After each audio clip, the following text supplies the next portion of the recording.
Lahat ay tumayo at buksan po natin ang ating mga Biblia sa Deuteronomy 6 verses 6 to 9. Deuteronomy chapter 6 verses 6 to 9. Kunin po natin ang ating mga Bibles at sabay-sabay po tayo magbabasa.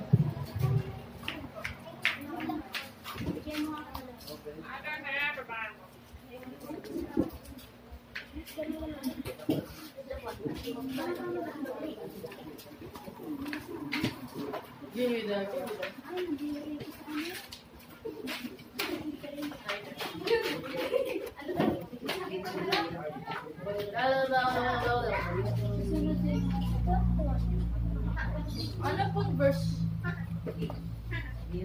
Dito dami mo. Ay, Deuteronomy.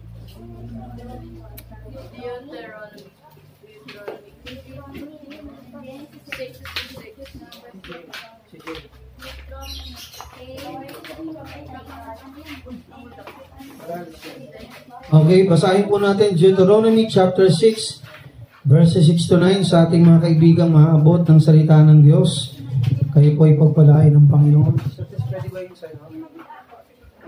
DJ? Ready mo isang card.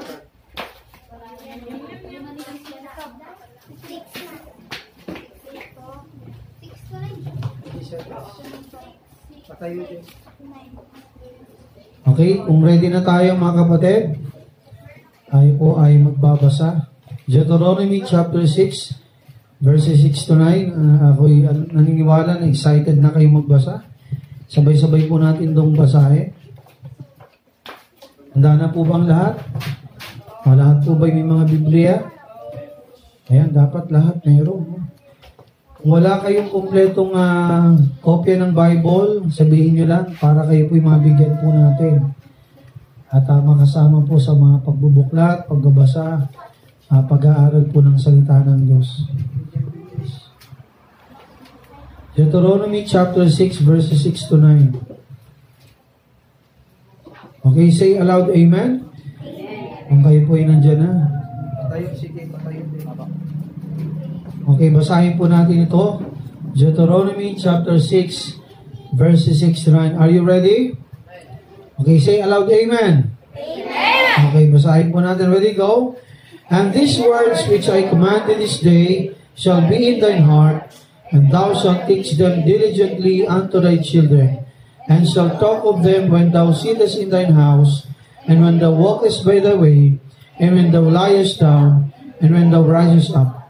And thou shalt bind them for a sign upon thine hand, and they shall be as frontlets between thine eyes.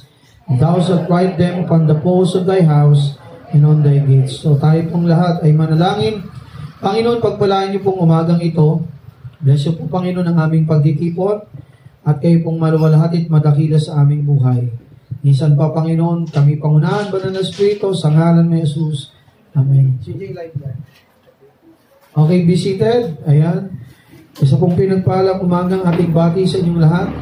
At sa lahat ng ating mga kapatirang naka-online, kayo po ay pagpalain ng ating Diyos. Okay? Ang ating pag-uusapan, mga kapatid, sa umagang ito, ang kahalagahan po ng salita ng Diyos sa atin bilang isang pamilya. Okay, so wikang Tagalog ang sabi ng Diyos sa mga Israelita, sa mga nauna sa ating mga mananampalataya. Sabi po nito, ang mga salitang ito na inutos ko sa inyo ngayong araw na ito ay ilagay nyo sa inyong mga puso. At ito inyong ituturo ng may kasipagan sa inyong mga anak. Ito ay inyong pag-uusapan. At kapag kayo umupo, ituturo niyo ito sa inyong tahanan sa kanila. At kapag kayo naglakad sa daan, ituturo niyo ito ang aking mga salita. At kayo po'y humiga, kapag kayo humiga, at kapag kayo umupo, sabi diyan, bumangon, ituturo ang salita ng Diyos ang aking mga utos sa kanila. At sabi ito ay inyong itatali sa kanilang mga kamay bilang simbolo. At ilalagay niyo ito sa gitna ng kanilang mga noo, pagitan ng mga mata. At sabi rito, mga kapatid, at ito'y isusulat niyo sa inyong mga poste at sa mga pintuan ng inyong tahanan. Yan po'y paalala ng Diyos, mga kapatid, ang kanyang mga salita sa mga magulang. Okay. At sabi rito mga kapatid, no, kasabay po ng pag-aaral ng salita ng Diyos na dapat nating ituro sa mga kabataan, sinabi rin sa 1 Thessalonians 5:17, naturuan ang ating mga anak na manalangin ng walang pigil, manalangin ng walang takip. Alam niyo sa panahon ito, ang mga kabataan ay hindi po, ang sistema po natin, yung sistema ng sanlibutan, ay hindi po pabuti. Kasabay ng pag-unlad, mga kapatid, kasabay ng mga gadgets at iba pa, mga kapatid, ganun din naman po ang kasalanan ay talamak, no? Lalo pa sa panahong ito. At ito'y paalala sa atin bilang mga magulang na dapat nating gabayan ang ating mga anak. Amen?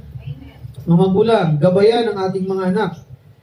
Abay, kung meron po silang unang matututunan patungkol sa kabutihang asal sa tahanan, hindi po sa school. Sapagkat mga kapatid, ang unang mga guro ng mga anak natin, hindi po ang teacher nila sa school. Tayo po. Amen? Simula 0 years old, pinagbubuntis natin sila. Nyo pala sila, nyo. Kami. Di pala kami nabubuntis. Simula nung mga nanay, salamat po sa inyo, no? Pinagbuntis nyo kami at ang ating mga anak ay simula 0 years old, mga kapatid, no? Hanggang kami ang edad ng 4, 5, tama? Di ba nasa tahanan tayo? Yun yung unang pagtuturo ng mga magulang. Actually, sa tiyan pa nga lang, natuturuan ng sanggol eh. Natuturuan ng sanggol sa tiyan, sa sinapupunan. Kaya mga kapatid, gayon na lamang pong paalala ng Diyos sa atin bilang mga magulang, na huwag kakalimutan na ang salita ng Diyos, ang kanyang mga utos, ang kanyang mga batas, ay huwag kalimutan ng mga magulang na ituro sa kanilang mga anak. Ilagay ito sa kanilang puso, sa inyong mga puso bilang mga magulang, at ito ituturo natin, ilagay din sa puso ng ating mga anak. At sabi nito, masikap, diligently, masikap na ituro sa ating mga anak. Huwag nating hayaan mga kapatid, ang sanlibutan ang magturo sa ating mga anak. Huwag mong hayaan ang TV ang magturo sa iyong anak. Amen? Huwag nating hayaan social media magturo sa ating mga anak, sa cellphone, sa iPad nila, sa laptop nila. Hindi dapat ganun mga magulang. Dapat kung meron pong unang nagtuturo sa ating mga anak, walang iba kundi kayo po. Amen? Tayo po na mga magulang. At hindi po natin iasa sa social media. At sabi po ng Biblia mga kapatid, sa pagtuturo patungkol sa kalooban ng Diyos, ituro yan sa inyong mga anak na may sikap. Ito'y pag-usapan kapag sila'y nakaupo sa inyong tahanan. Sabi niyan, when thou and shall talk of them when thou sittest in thine house. Abay, sa mga magulang, minsan, kulang ang tamang komunikasyon sa ating mga anak. Hello, mga magulang, pag tayo ba'y nakain, nag-uusap-usap pa tayo. Wala, busy sa cellphone, naka-on. Wala nang kwentuhan. Kamusta ka sa pag-aaral? Kamusta ka? Abay, baka mamaya, wala na tayong kamustahan. Abay, yung anak mo pala'y nanliligaw na, hindi yung pa kinakamusta. Yung anak pala natin ay may problema, no? May problemang kinakaharap sa eskwelahan. Emotional, may problema. Abay, nahihiya lang magsabi. O makinig po mga magulang. Abay, magandang kausapin natin ang ating mga anak. At kung meron po tayong napakagandang pag-uusapan, walang iba kundi ang salita ng Diyos sa ating mga anak ituro. Sabi din, ito'y pag-usapan nyo kapag sila'y nakaupo sa inyong mga tahanan, kapag kayo naglalakad sa daan, pag-usapan ang salita ng Diyos, kapag kayo'y natulog, humiga, at kapag kayo'y bumangon, sabi diyan, thou shalt bind them for a sign upon thine hand, and they shall be as frontlets between thine eyes. Kaya no wonder mga kapatid, maraming kabataan ngayon ang delinkwente. Maraming kabataan ang nalululong sa, sa masamang bisyo, sa murang edad. Kasi hindi naturuan ng tama mula sa Holy Bible. Amen? Bakit maraming mga kabataan ng kumbaga violente, nananakit, iba nang babastos ng kapwa kaklase, nang babastos ng teacher, hindi nag-aaral ng mabuti, nakikipag-away, yung iba'y basag ulo at makinig, yung iba'y nalululong sa masamang bisyo sa maagang edad. At nakakalungkot yung iba'y makinig, nagpapatiwakal sa murang edad. By 2 years ago, kalagitnaan ng pandemya, meron pong isang nanay lumapit sa akin. Humahangos, pumunta rin sa kabila. Nandun pa tayo sa kabila. Kinatok ako, mga bandang umaga. Pastor, nandun ako sa taas. Pastor, meron po akong kailangan sa inyo. Sabi ko, ano po yun? Pwede po bang samahan niyo po ako, punta po kayo sa bahay namin? Kasi yung aking pamangkin, makinig, nagbigti. Ilang taon yung batang lalaki? 14 years old. 14 years old.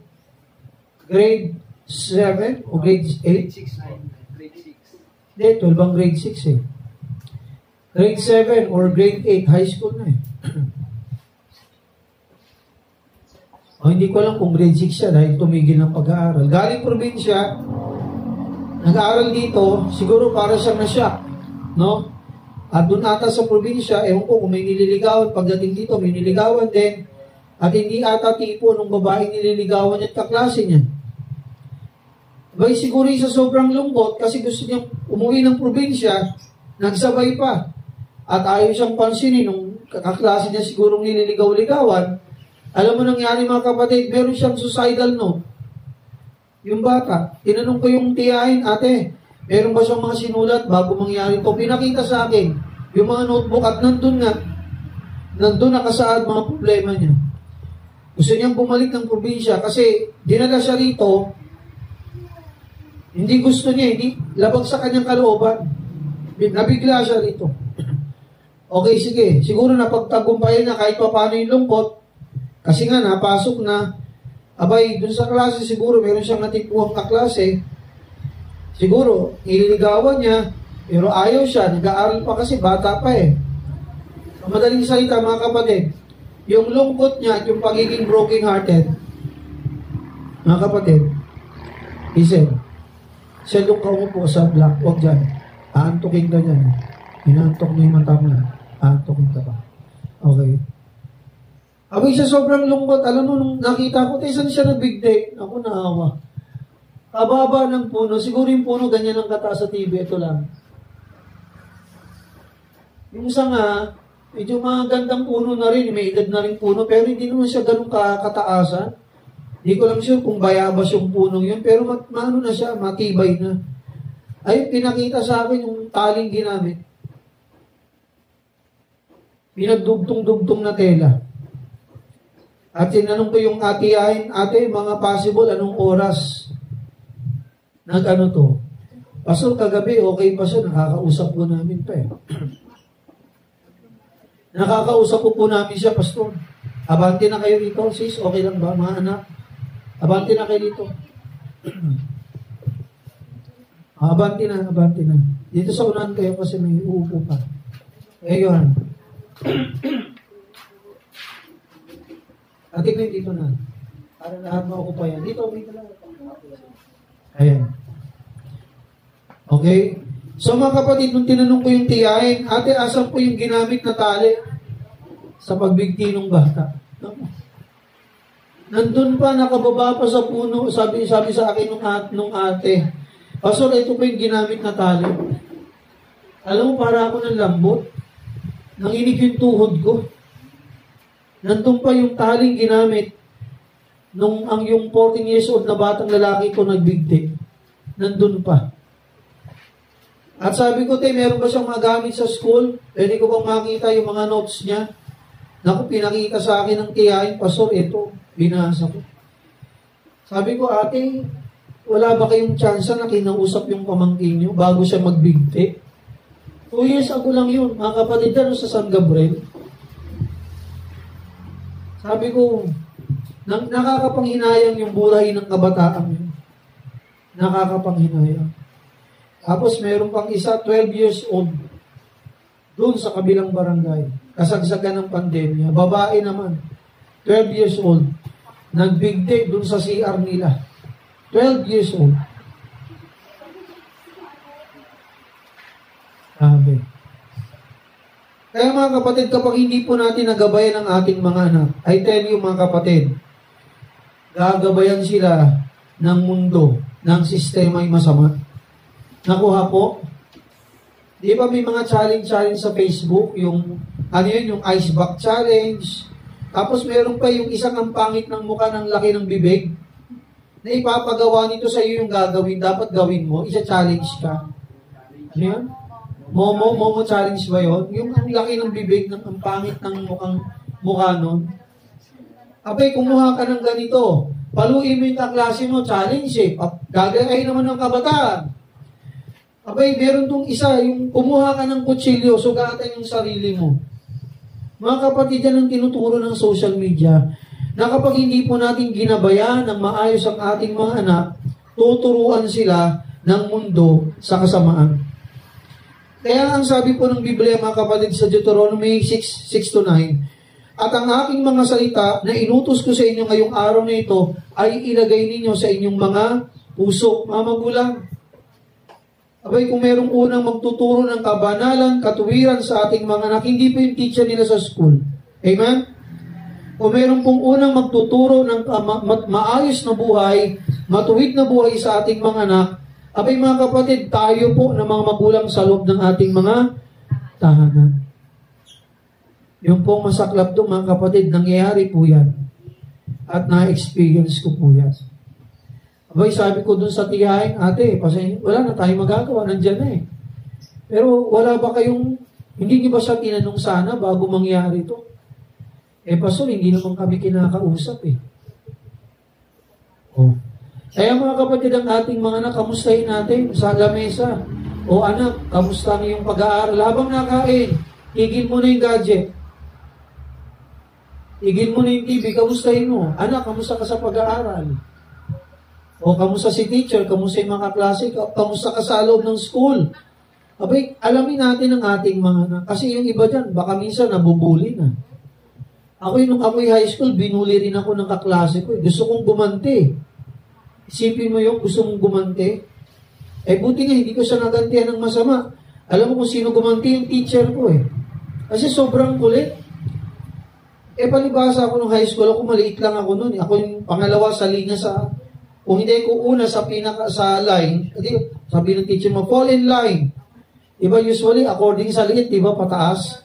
Kung hindi ko, find your height, no? According to your weight, hindi naman. Find your height lang. Usually, lagi kung hindi ko nasa unahan, nasa pangalawa ako. Hindi ko makakalimutan yun kasi sabi nila, putong lupa ako dahil maliit daw ako. Okay. Pero kami kaklaseng medyo malaki sa akin na grabe, nang bubuli, nang gagano ng tenga, nang gagano ng ilong, bigla kang babatukan. Yun, ayoko nang makipag-away eh. Abay, isang beses nahuli siya ng teacher ko. Sabi ko, salamat, nakaganti rin ako. Sa sobrang kulit niya talaga. Siguro kung ako teacher nun, talagang mapipiti ko rin siya eh. Grabe ba naman ang kulit at bastos? Nabastos yung teacher ko, si Mr. Agabaw, sa science. Sobrang bastos ng estudyante, ng kaklase ko, mga kapatid. Alam mo, kahit ako siguro yung teacher, mapipikon ako sa kanya, sobra. Sa sobrang kulit niya, lumapit yung teacher namin, sobrang bastos eh. At dinidiban siya sa dibdib. Katabi ko siya. Gulat ako.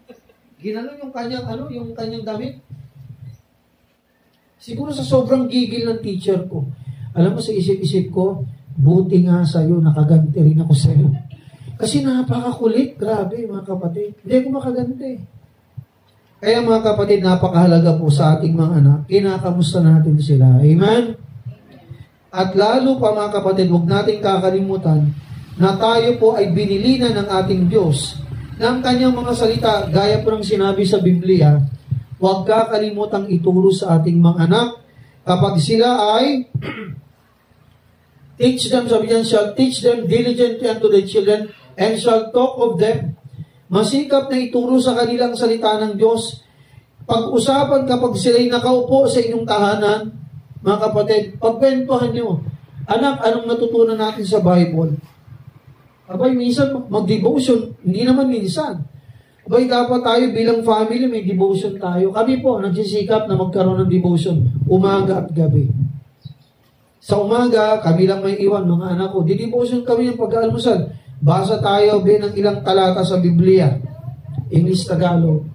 Sa gabi, pag kumpleto naman kami, pagkatapos kumain, tipon uli kami, basa uli tayo. At anong natutunan natin mula sa salita ng Diyos?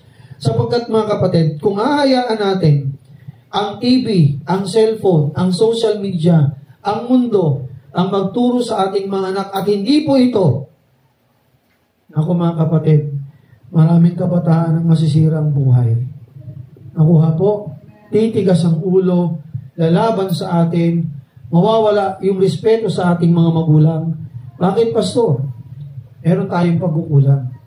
Kaya ang paalala sa atin ng Biblia, ituro sa ating mga anak na may kasipagan kapag tayo nakaupo, mga kapatid, kapag sila'y naglalakad, kapag sila'y humiga, at kapag sila'y bumangon. Ano sabi sa verse 8? And thou shalt bind them for a sign upon thine hand, and they shall be as frontlets between thine eyes, and thou shalt write them upon the posts of thine house, and on thy gates. Yung mga Hudyo, ganyan dati, mga kapatid. Meron silang maliit na papel, nilalagay ko rito sa mga bata. Version sa Bible, nilalagay dito, sa gitna ng kanilang mga mata sa noo. At sabi ron, ito'y nilalagay sa poste ng kanilang bahay at sa pintuan ng kanilang mga tarangkahan. Yung mga verses sa Bible. Anong dahilan, Pastor? Para hindi makalimutan ng bawat tao, ng bawat mga bata, ang mga paalaala ng salita ng Diyos sa atin. Amen?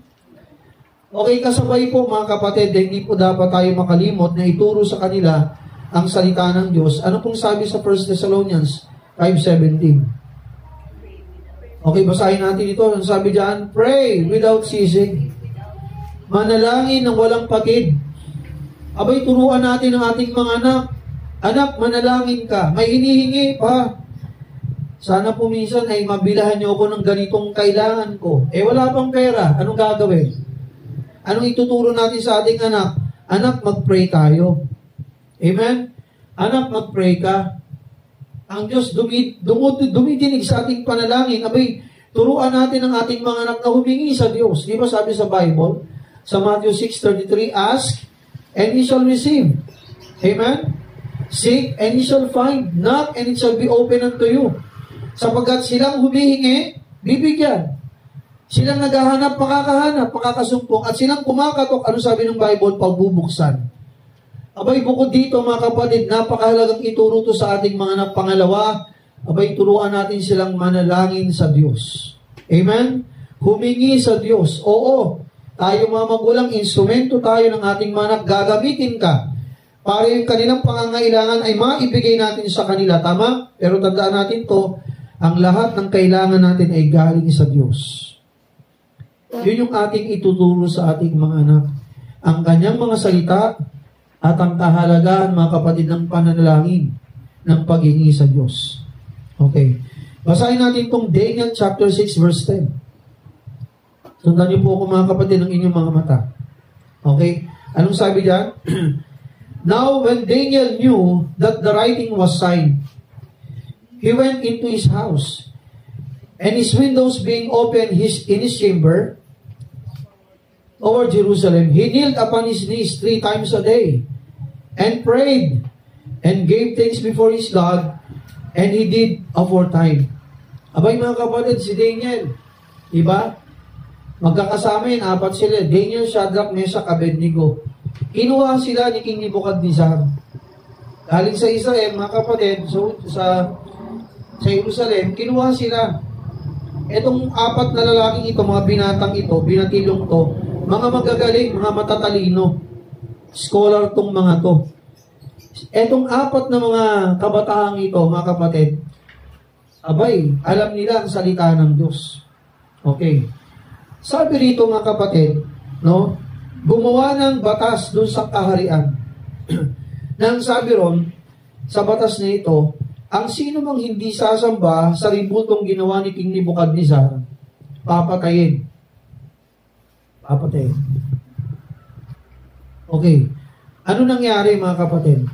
Napirmahan yung batas na ito. Nung napirmahan, no choice. kahit sino pwedeng tamaan ng batas. Nasa kaharian ka, alalay ka ng hari, sapul ka. Abay si Daniel, mga kapatid, isang matinong mananampalataya na kilala ng hari. Itong apat na ito, mga magagaling, mga mahuhusay, mga Hudyo. At sabi ng mga kapatid, si Daniel ay kinahiligang manalangin. Ilang beses sa isang araw? Ayan o, nakasulat o. He kneeled 3 times a day. Umaga, tanghali, gabi. Binubuksan niya yung kanyang bintana sa kanyang chamber, sa kanyang kwarto. At siya ay nakalingon dun sa Jerusalem. Every time na siya'y mananalangin, bukas ang bintana, nakatuon yung kanyang mata dun sa bayan ng Jerusalem. At sabi ron, siya'y tumatawag sa kanyang Diyos, nagpapasalamat, at ito'y ginagawa niya ng maraming beses. Alam niyo nangyari kay Daniel? Abay, hinuli siya. Hinuli siya dahil hindi siya lumulod dun sa ribuldong pinagawa ni King Nebuchadnezzar. Anong sabi sa batas? Ang mauhuli ay papatayin. Papatayin. So, hinuli nga si Daniel, mga kapatid. At anong ginawa sa kanya? Anong ginawa sa kanya? Tinapon siya sa lion's den, sa kulungan ng mga leon. Alam mo, nagulat yung hari eh. Ba't ikaw? Alam niya magaling si Daniel eh. Hindi niya akalain na si Daniel yung isa sa, yung tatamaan ng batas na yun. So, tinapon siya sa lions den, sa kulungan ng mga hayop, mga leon na gutom. At talagang pag gutom ang lion, mas malaki sa atin. Nakakita na ba kayo ng lion? Aba yung ulo natin, kasyang-kasya sa buka ng bunganga ng leon. Ang laki yan eh. Yung ulo ng lion, mas malaki pa sa ulo natin. Halos 2 o 3 laki. At ang laki niyan, mahaba yan. Wala dyan, hanggang dito yung lion. Anong laban mo dyan? Kanyang kataas. Abay mga kapatid, tinapon si Daniel. Abay yung hari nalungkot siya eh. Kasi hindi niya akalain na si Daniel ang tatamaan yung mga Hudyo. Tinapon siya. Alam mo yung hari hindi nakatulog hanggang kinabukasan. Worry siya na si Daniel kinain na ng hayop. Abay, madaling araw, sabi niya sa kanyang mga utusan, puntahan natin yung pintuan ng leon. Yung pintuan ng kung nandun yung leon, kulungan. At buksan, no? Kung si Daniel ay pinatay nga, o ano nangyari sa kanya, expect nila, patay na eh. Nung binuksan ito, pinutusan niya dun sa mga alalay ng hari. Sumigaw sa Daniel, niligtas ka ba ng Diyos mo? Nung una, wala pang sagot eh. Ay, maya may sumagot, mahal na hari, buhay po ako. Nagulat yung hari. Kasi expect niya, mga kapatid, si Daniel, kinain na ng mga liyong gutom. Ano sabi ni Daniel? Mahal na hari, niligtas po ako ng Diyos ko. Nagpadala siya ng anghel at yung mga bunganga ng leon ay pinatikom ng Diyos. Katabi niyang matulog yung mga leon. Alam mo, ginawa ng hari, pinakyat si Daniel, kinuha. At kung sino yung nag-spearhead ng batas na yon, yun yung tinapon sa leon at nilapan ng leon. Mga kapatid, mga magulang especially, abay turuan natin ang ating mga anak na manalangin sa Diyos. Amen? Manalangin. Bukod sa pag-aaral ng salita ng Diyos, pagbabasa, maintindihan ito mga kapatid, ang mga batas ng Diyos, turuan din natin silang manalangin sa Panginoon. Bakit? Hindi lahat kaya nating gawin. Tama? Kahit sa ating mga anak, hindi natin sila control pag nag-aaral na sila sa school. Tama? Hindi mo sila mababantayan doon maghapon. Pero mga kapatid, the safest way na ituturo dapat din natin sa ating mga anak na sila'y mapabuti ay ang kahiligan din nilang manalangin at magpasalamat sa ating Diyos. Okay. Anong sabi nito? The Berean prayed daily. O yung mga Kristyano sa Berea. Anong sabi ron? Sila ay nanalangin sa Diyos araw-araw. Sabi niya, Bereans were the inhabitants of the ancient city of Berea, also known in the Bible as Beroia, and now known as Veria in Central Macedonia. Abay, anong sabi sa Acts 17:11? Ating pong basahin ito. Ready, go. These were more noble than those in Thessalonica, in that they received the word with all readiness of mind and search the scriptures daily whether those things were so. Mga kapatid, ito mga Bereans na ito, mga bagong Kristyano. At sabi rito mga kapatid, nung tinanggap nila ang salita ng Diyos na may kahandaan sa kanilang mga kaisipan, abay binuklat nila ang Bible, mga kapatid. At sila mismo binasa at pinag-aralan ito. Abay marami pong book sa school, tama? Pero kung ikaw ay magulang, kung kayo mga estudyanteng Kristyano, maraming libro sa eskwelahan, pero dapat Bible dapat tayong lahat ay may kopya ng Biblia. Sino po sa inyo walang kopya ng Biblia? Kasama kamay. Meron tayong mga Bibles yan. Huwag kayong mahiya, kasi wala po ako. Pwede po ba makahingi? Kada ninyo.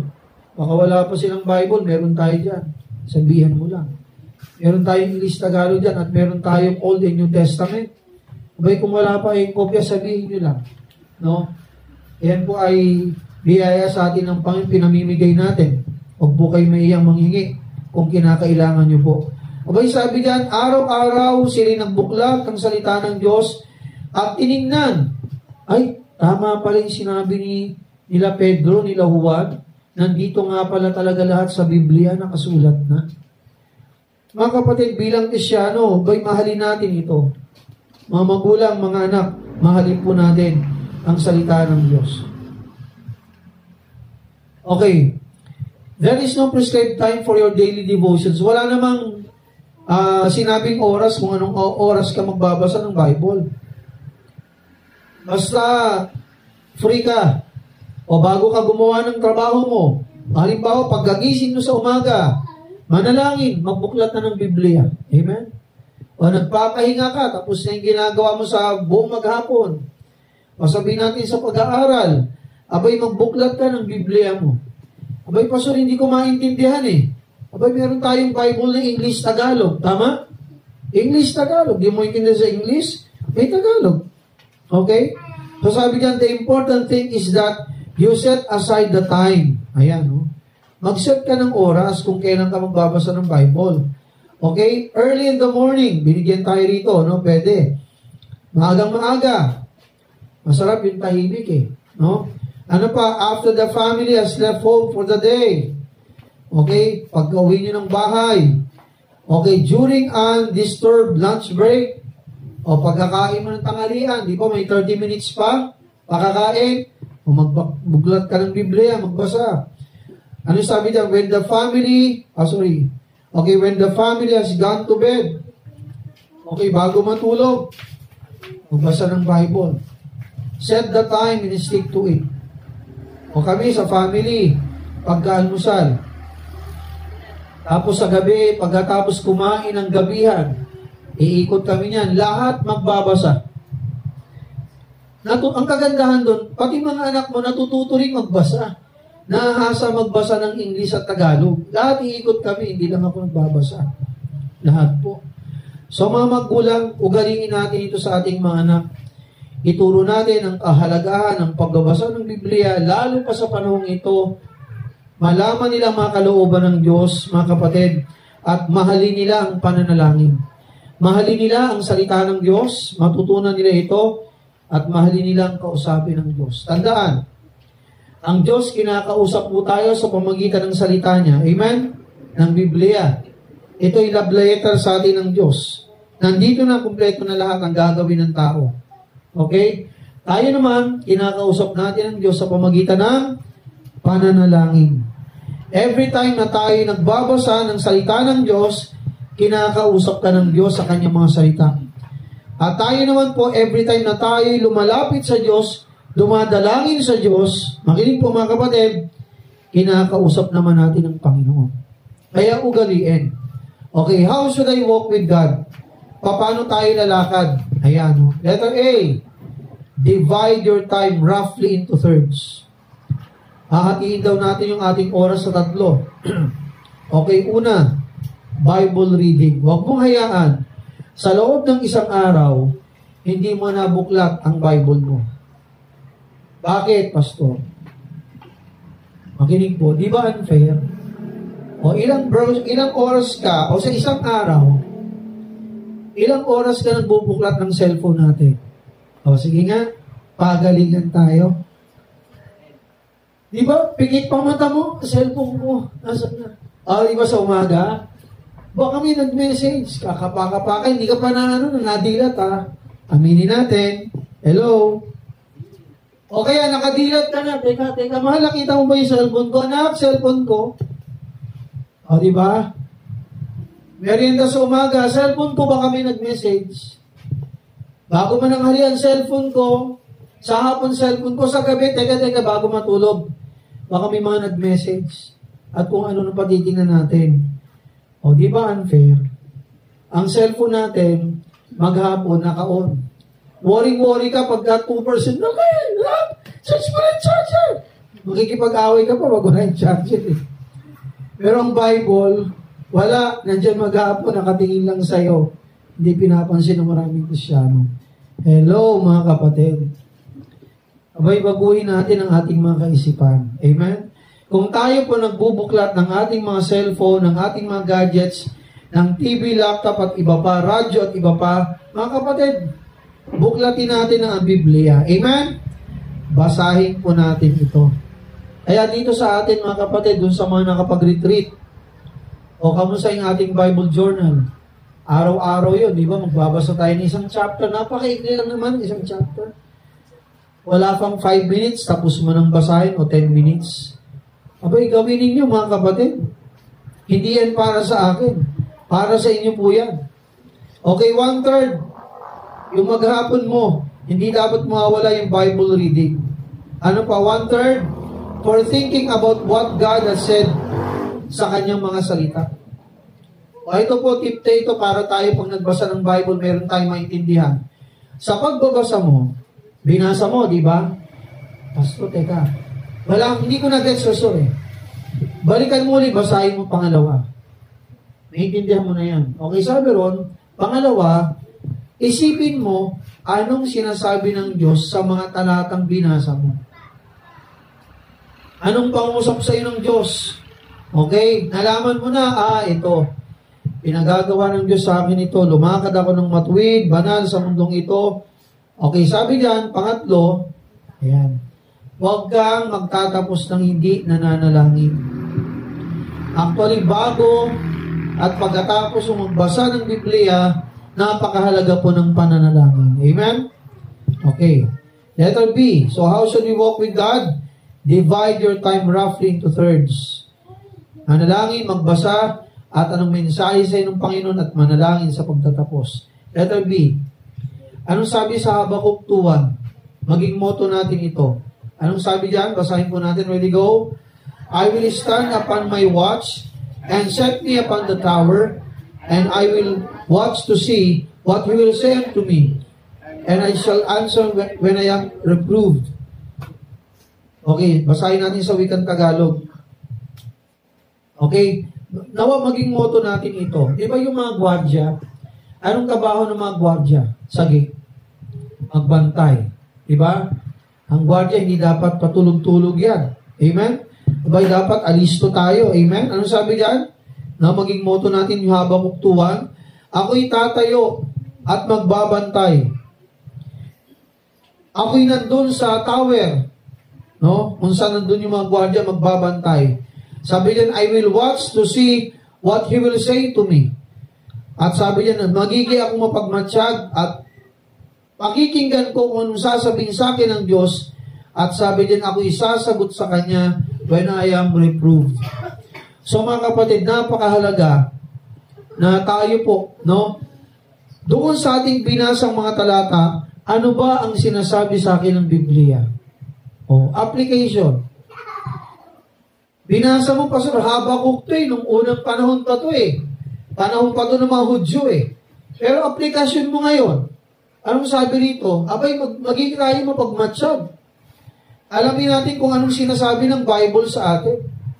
Nakuha po mga kapatid, ang kagandahan sa ating mga Kristyano, sa mundo, hindi nila alam to Yung mangyayari sa sanlibutan, mga kapatid, pero ang kagandahan sa atin mga kapatid, ito na, kumpleto na kung ano mangyayari bukas. Kumpleto na. Kaya mga kapatid, huwag po tayong maging ignorante sa Biblia. Minsan, updated tayo sa news, di ba? Social media. Pero ang tanong, hello, updated ka na ba sa Bible? Mga kapatid, ha? Okay, number 9. Some basic rules for Bible study. Dito tayo. Mga basic, mga pangunahing rules sa pagbabasa ng Biblia, pag-aaral. Ayan. Letter A. Makinig po. Begin a short prayer asking the Lord to teach you. Bago ka magbasa ng Biblia, kung ikaw ay bago lang. Sabi diyan, magsimula ng maikling panalangin. At kausapin mo ang Diyos, sabihin mo sa Kanya, Panginoon, bago ako magbasa ng iyong mga salita, turuan mo ako. Nakuha mga kapatid, ituro mo sa akin, Panginoon, dapat kong malaman, dapat kong matutunan, at dapat kong gawin sa aking buhay. Sino tutulong sa ating pastor? Ang banal na Espiritu. Nakuha po mga kapatid? Okay, anong sabi sa Psalms 119 verse 18? Basahin po natin ito ng sabay-sabay. Ready, go! Open thou mine eyes, that I may behold wondrous things out of thy law. I am a stranger in earth, hide not thy commandments from me. Alam niyo ba, pag sinabing stranger, manlalakbay. Makinig po. Alam niyo ba tayong mga Kristyano, hindi po tayo tagalupa. Amen? Tagalangit po tayo. Sabi sa Bible, dito sa mundo, manlalakbay lang tayo. Naglalakbay ka sa mundo. Pinanganak ka, tama? Lumaki ka. Abay, babalik tayo sa Diyos eh. Kung saan tayo nagmula, yung pinanggalingan natin ng Diyos eh. Babalik tayo sa ating Creator someday. Nakuha po mga kapatid? Kaya sabi dito mga kapatid, buksan mo o Diyos ang aking mga mata upang aking makita ang mga dakilang bagay mula sa iyong batas. O ikaw ba sa araw-araw, nakikita mo ba ang mga dakilang ginagawa ng Diyos sa ating buhay, sa iyong buhay, sa iyong pamilya, sa iyong trabaho, sa iyong negosyo, sa iyong mga anak? Nakikita mo ba yung kabutihan ng kadakilaan ng Diyos sa araw-araw? Abay, dapat maging tayong aware. Amen? Maging kang aware. Lord, thank you. Nung inawat kanina ni Sister Tess, di ba? Ano yun? Hindi man bagong aking suot, pero praise God, thank God, meron akong damit. Tama? Hindi man bago ang aking sapatos, pero salamat, Panginoon, may sapin ang aking mga paa. Hindi man kami nakatira sa mamahaling mansion hotel sa Tagaytay. Pero Lord, salamat, meron kami simpleng mahihigaan. Sa India, di ba? Sipin mo, bahay ng mga Kristyano, sinunog. Grabe. Oh. Mga simbahan, 300 na simbahan, pinagsusunog. Pero kahit na mga kapatid, sinunog ang kanilang mga bahay. At ang mga simbahan doon ay sinunog mga kapatid. Nagpupuri pa rin sila sa Panginoon. Yun ang kagandahan doon. Okay, letter B. Letter B. So sabi niya, pag tayo nagbasa ng Bible, bago magbasa, manalangin ka muna. Lord, anong tinuturo mo sa akin? Bigyan niyo po akong pangunawa. Okay, letter B. Remember, God means what He says and says what He means. Tandaan mo ito. Kung anong sinasabi ng Diyos, yun na yun. At kung ano yung sinabi niya, yun na rin yun, mga kapatid, hindi na po magbabago yun. Halimbawa, pangako sa'yo ng Diyos, born again ka na. Born again ka na talaga. Pag sinabing born again, ang born again, hindi reliyon. Isinilang ka ng muli. Hindi ka na alam ng tao, anak ka na rin ng Diyos. Kapag sinabi ng Bible, meron ka ng buhay na walang hanggan, meron ka ng buhay na walang hanggan. Pag sinabi ng Bible, pinatawad ka na, pinatawad ka na. Pag sinabi ng Bible, ang mga sala mo ay hinugasan na ng banal na dugo ni Kristo, hinugasan ka na talaga. Kapag sinabi ng Bible, meron kang mansyon sa langit, meron ka talagang mansyon sa langit. Nakuha mga kapatid, sabi ng Bible, kapag sinabi ng Diyos, sinabi niya na yan. At sinabi ng Diyos, kapag sumunod ka sa Kanya, pagpapalain ka, talaga mangyari yun. At kung sinabi ng Diyos, kapag namuhay ka sa kasalanan, magdurusa ka, talaga mangyayari yun mga kapatid. Hindi mo pwedeng baliin ang salita ng Diyos eh. That's it. Amen? That's settled it. Hindi natin pwedeng baguhin. Ito kalooban ng Diyos. Etong kalooban ng Diyos, ayan o. Anong ginawa ng tao? Sumushortcut, kala niya sushortcut siya. Hindi niya alam, lalo siyang lumalayo at nahihirapan siya, tama? Alam niyo ito yun ang Israel, nung sila'y pinalabas ng Diyos, si Moses, saka yung mga Israelita sa Egypt, alam niyo ba, mga kapatid, 30 days lang, nandun na sila sa promised land, 30 to 40 days. Nandun na sila sa promised land. Pero bakit nangyari, Pastor? 40 years. Ulitin ko mula nung sila'y pinalaya, si Moses at yung mga Israelita, sa Egypt, pag tinignan mo sa mapa, 30 to 40 days lang, nandun na sila sa lupang pangako. Maglalakad lang sila. Isang buwan lang halos. Pero bakit, Pastor, tumigil, imbis tumagal ng 40 years? Imbis na 40 days lang, nandun na sila sa promised land. Bakit, Pastor, tumagal pa ng 40 years bago sila nakarating sa promised land? Alam niyo kung ano nangyari? Marami sa kanila ang titigas ng ulo. Imbis na itong sundin, yung sarili nilang gusto, reklamo sila. Ano ba yan? Nandito tayo sa disyerto. Ano ba yan? Ganito, ganyan. Wala nang pagkain, Moses. May pinaulan ng Diyos ng mana, yung tinapay mula sa langit. Moses sa Egypt, may karnero. Dito wala. Anong ginawa ng Diyos? Nagpaulan ng mga pugo, ng mga quail. Okay, sabi ng Panginoon sa kanila, yung mana na kukunin nyo, good for 1 day lang. Kukuha lang kayo, bawat tao, bawat pamilya, yung tama lang sa isang araw. Kasi bukas, uulan na naman ng mana, kukuha na naman kayo. Alam niyo, ginawa ng mga tao, hindi, magtambak na tayo ng pang ilang araw. Yan sabi ng Diyos, once a day lang kukuha kayo. Alam mo nangyari, yung kumuha ng napakarami, tuso, sorry to say this, yung mga manang, mga tinapay na galing, abay, pagising nila ng umaga, puro mga, puro mga uod. Anong sabi ninyo sa kanila? Kukuha lang kayo tuwing umaga, pagkagising nyo. Once a day lang, yung tama lang sa maghapon. Mga kapatid, alam nyo kung bakit sila'y tumagal. Yung iba ron, puro reklamo sa Diyos, pinagtutukan ng ahas. At ang masaklap, ito pa. Yung nakapasok sa lupang pangako, makinig kayo mabuti. Sino nakapasok doon, Pastor? Yung mga 20 years old lang pababa. Hello? Yung mga 20 years old lang pababa. Bakit, Pastor? Pasensya na. Kasi yung mga matatanda, puro reklamo sa Diyos. Sa madaling salita, sa 40 years, yung mga matatanda ron, mga kapatid, isa-isa, kinuha na ng Panginoon. Kaya ang nakapasok lang dun sa promised land, yung mga anak na lang nila, na hindi nagre-reklamo sa Diyos. Makinig, mga kapatid, that's true. So sabi dyan, kapag sinabi ng Diyos, hindi mo na pwedeng baliin. God means what He says. Amen? And He says what He means. Yan ang Diyos, mga kapatid. Hindi mo pwedeng, hindi mo may isahan ng Diyos. Pag sumunod ka, mapapabuti ka. Pag hindi ka sumunod sa kalooban ng Diyos, ikaw rin, mapapahama ka.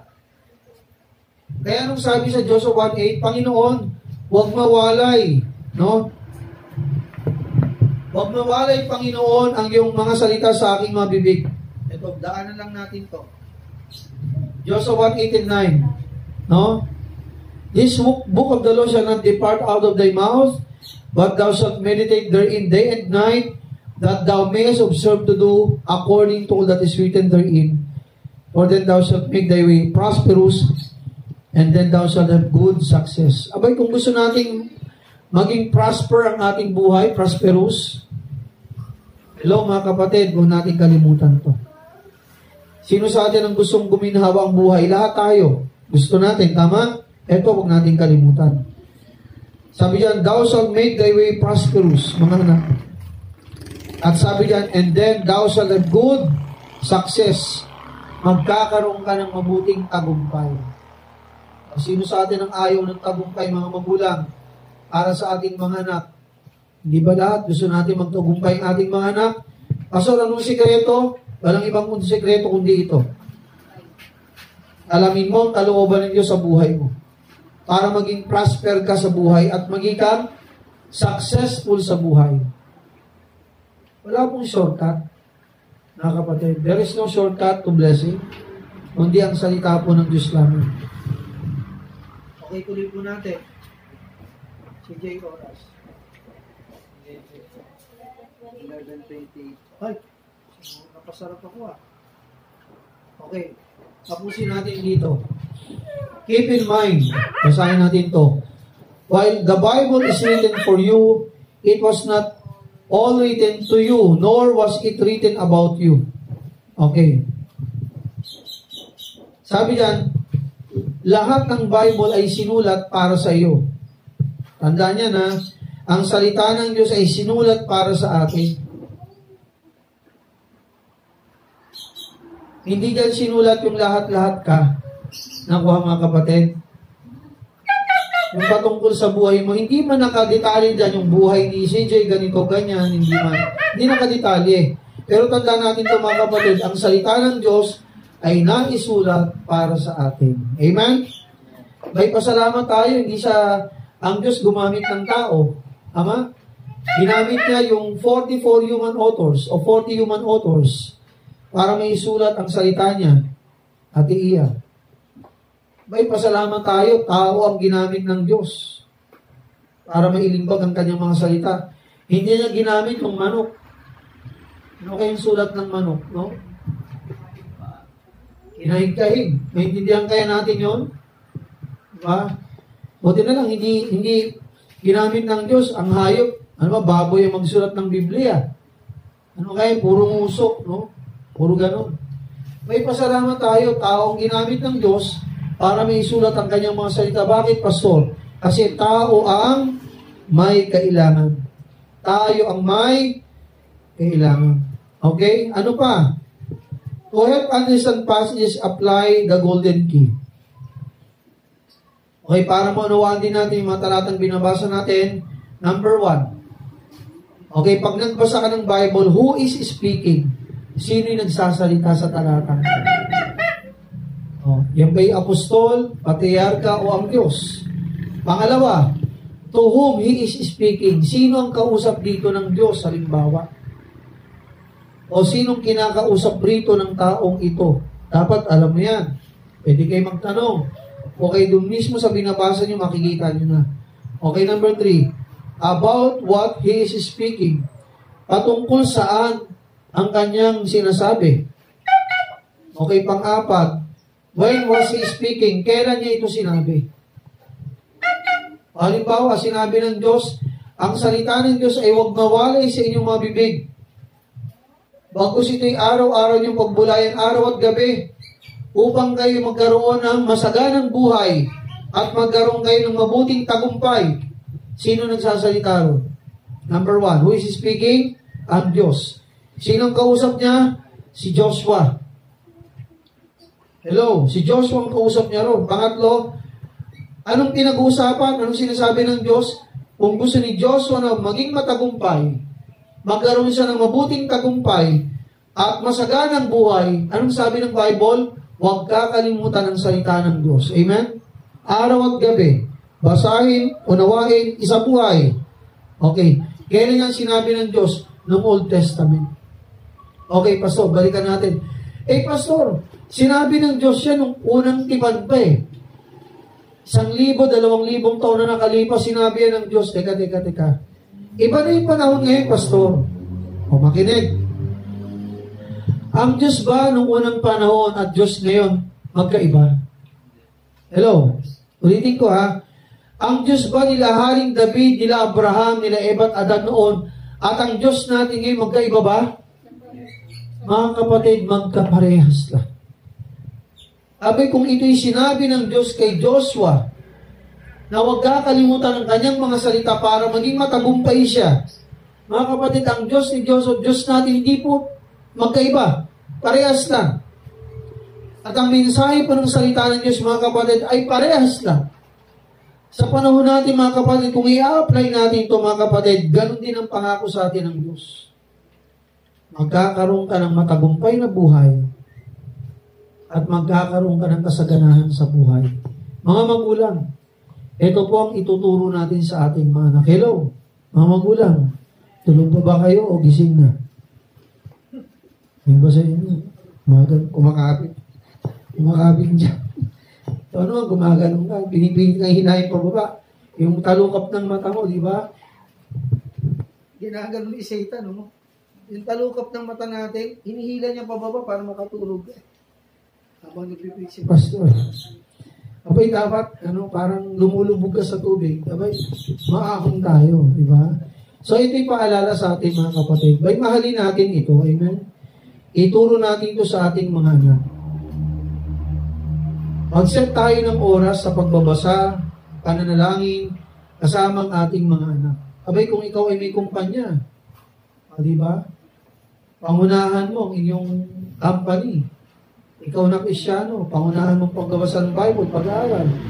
O kaya naman, Pastor, imbitahan ka namin for Bible study. Pwede bang sa bahay namin, Bible study tayo?